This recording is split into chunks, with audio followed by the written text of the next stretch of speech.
Hey, it's Eli, aka Atlas, and in this long-awaited video we are going to be focusing on what might be the most important aspect of your drawings, besides the face of course, since most of your pinups, panels, and sketches will probably be showcasing this: the human torso.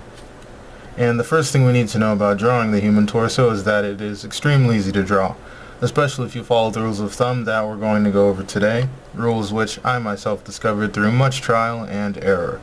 Of course, following the established formula, we're going to go over the male and female bodies in their own respective videos, since there is a lot of ground to cover. Let's run over the basic anatomy. The human male on average is taller than the human female, though the height differences may vary. This is important because the height affects the body's proportions, what's long and what's short. This height itself doesn't necessarily affect the length of the torso, since nature tends to mix and match, but the majority of the human's height comes from the length of the legs, which we are not covering today, but the legs are the biggest muscles in the body. The human torso is comprised of many muscles. These include, but are not limited to, the trapezius, right here, which are across on either side of the neck, the shoulders, the chest muscles, abdominals, the pelvic muscles, and the obliques on either side of the body. You should absolutely know what these muscles are and how they function, so I'll go over some recommended reading at the end of this video.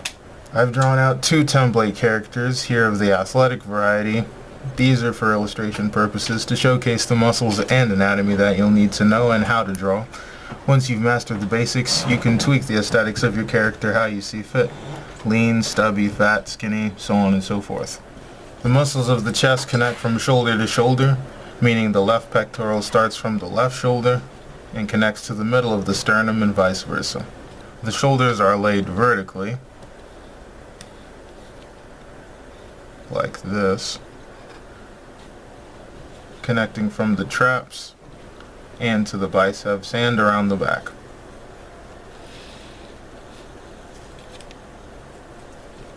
The biceps are actually two individual muscles sectioned off the front of the arm, hence the name bicep, indicating two parts. There's an inner and outer head. The triceps are behind the arm, but depending on the level of fitness and tension applied to the tricep, they will be very visible from the side or the back. The forearm is comprised of a couple of different muscles that all run along together in kind of a curving fashion. And these, for the most part, make up the length of the arm, and they allow for rotation of the entire arm itself. This is called supination. Humans all have abdominal muscles, but again, depending on the level of fitness, they will be more or less visible. But the constant is that they run from beneath the chest down to the pelvis. From here to here.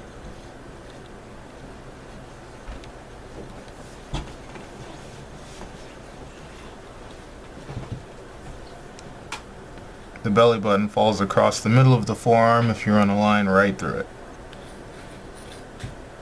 With all that out of the way, let's start drawing. You've probably heard that you should start with a bunch of circles when you start drawing the torso, which is good and fine. There's no wrong way to start as long as your result is on point, I always say. However, I typically start with a sort of diamond kind of shape, almost like Superman's shield. It tapers at the sides and goes straight to the pelvis, and so on. Like so. Start with the head.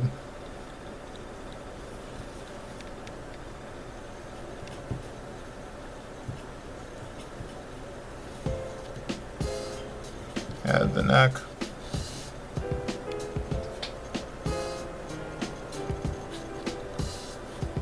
A straight line. Make the shield. And a straight line here.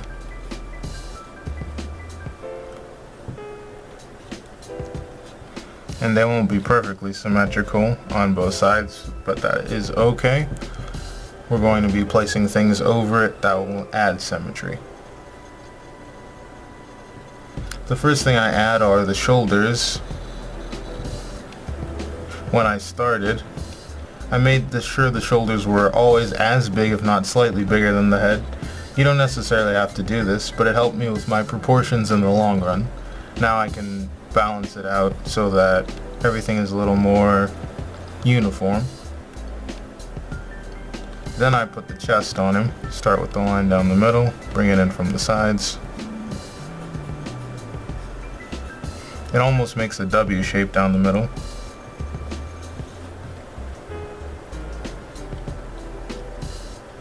Most of the shapes I use aren't circular, but more like rounded rectangles, and that goes for the chest muscles.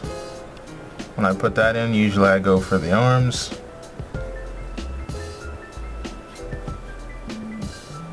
Also, these are kind of like rounded rectangles.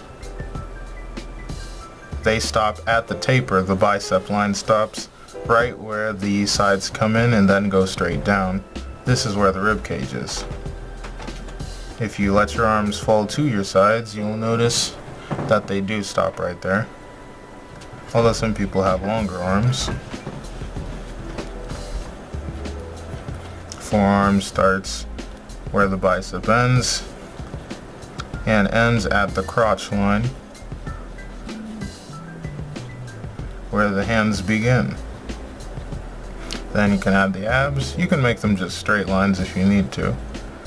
I do a shape kind of similar to the rib cage here. It's an arch, because most of the muscles in the body are curves and arch.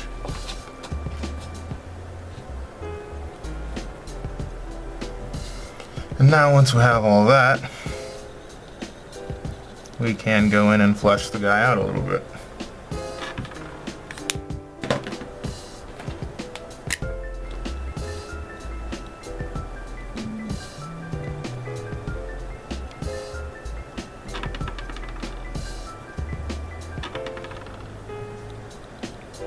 The size of the trap muscles can be as big or small as you want.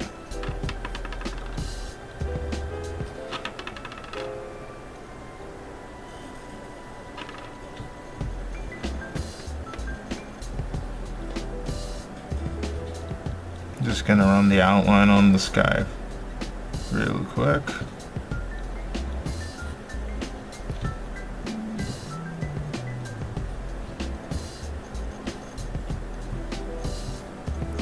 You can see how he's looking like our original figure as well now.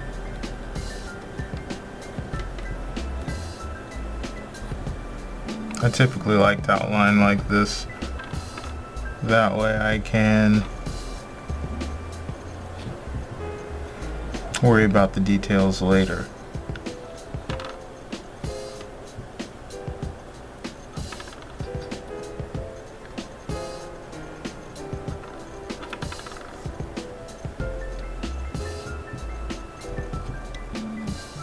So let's review the proportions very quickly. The shoulders can be as big as the head.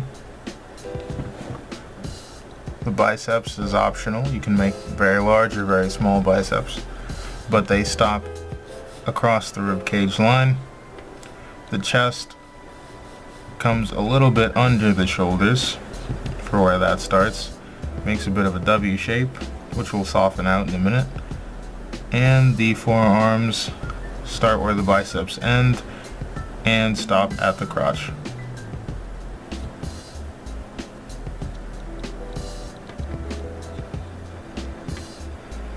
Now when you're rendering, which we're going to do right now, because rendering gives us the final product, human skin is a little elastic.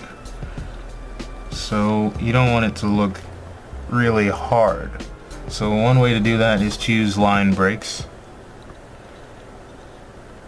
And I've done an entire video on that. We call those accent lines. Lots of people do them. I call them accent lines, but that's probably not the official name.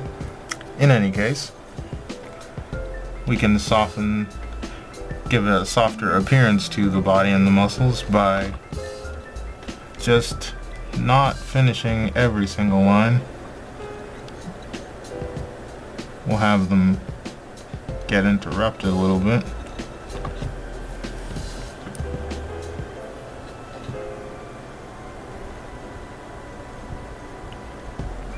Because in a real person, you don't see every single muscle every single definition and striation on the person unless they're some kind of a fitness model or a bodybuilder or something, and they train for that.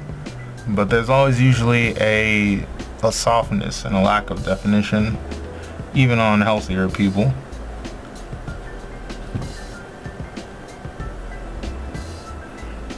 So remember, the key is just to imply the muscles and not so much as to draw a whole, diagram of the body.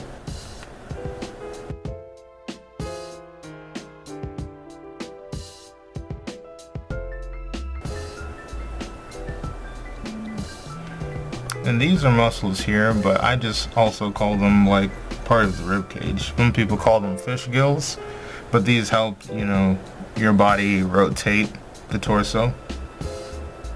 These are like the forearm muscles, except inside your torso. We're going to draw the socket where the bicep attaches on some people, depending on their level of definition and leanness. You can see the vein that has the blood running through there. So on this guy, he's a little leaner, so we'll add that. The line of the forearm. The line doesn't necessarily show on the forearm if your arm is relaxed, but since this is a drawing, we don't want it to leave it plain, because then the arm might just look empty. So we're going to emphasize this line. I believe that is the brachioradialis. Do the same thing on the other arm.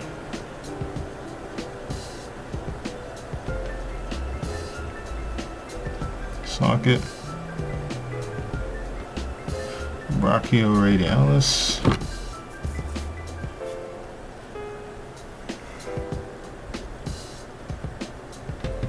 Under the guy's chest right there. And there we have the torso. Very simple, right? And again, you might be a little confused as to how to do some of the shapes and how long and how short and how wide to make some of the stuff initially. But as soon as you keep doing this, you'll kind of get a feel for the dimensions. For example, the idea of the shield was that once you put the guy's head there and the neck, traps, this is the shoulders, shoulder blades as well. Now this tapers in. These are his lat muscles. And this is his waist. That was the idea of it when I came up with this idea. And then you can start putting things on the guy.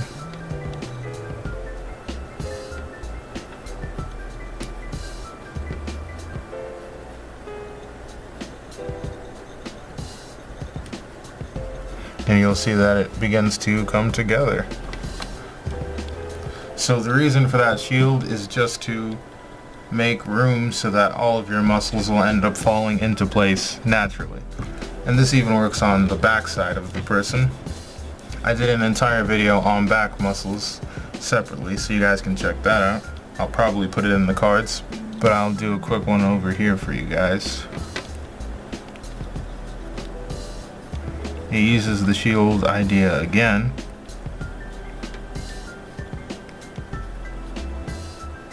This time you can see why it's shaped like that.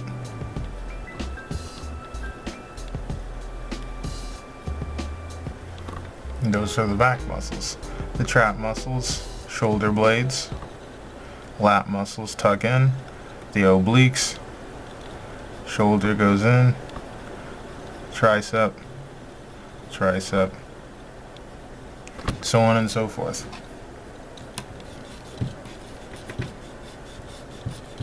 The human body is a very symmetrical thing, so you can use these principles and manipulate them and rotate them as you need to on your drawings. Now we're going to take this guy and do him from a 3/4 angle, which is probably the most important angle you need to know about torsos, if we're being honest. Salam. En esta escena